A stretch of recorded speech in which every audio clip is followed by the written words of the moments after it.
Good morning, MCCDC. This is Warren Turner. I want to wish you all happy Mother's Day. Mother's Day is thought of as a secular holiday, send cards and flowers, but it originated in over a century ago in both the anti-war as well as abolitionist and women's movement. And it certainly is a Christian idea to honor one's mother.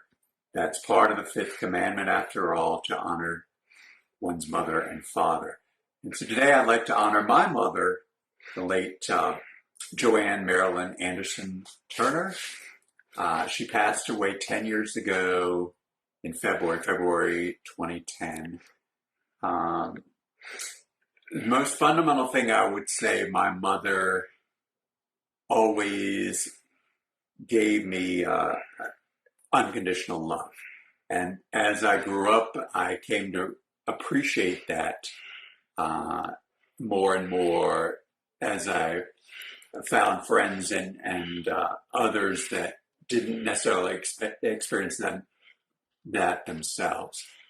So that was true both of my mother and my father, actually. And my mother was born in November 1931. She was a disciplined and gifted student. I would say she was born a half a generation too early to sort of reap the benefits of the women's movement.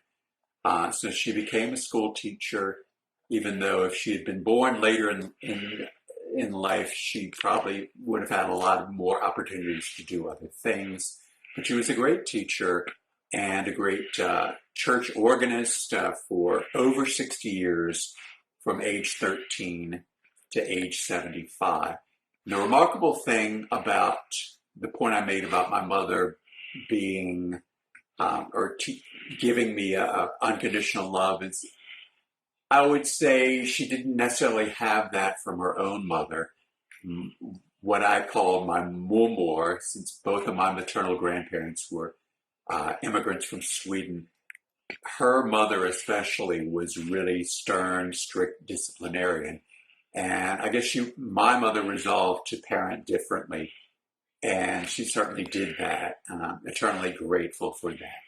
So I just wanted to share that little story with you and wish you all again a great and happy Mother's Day.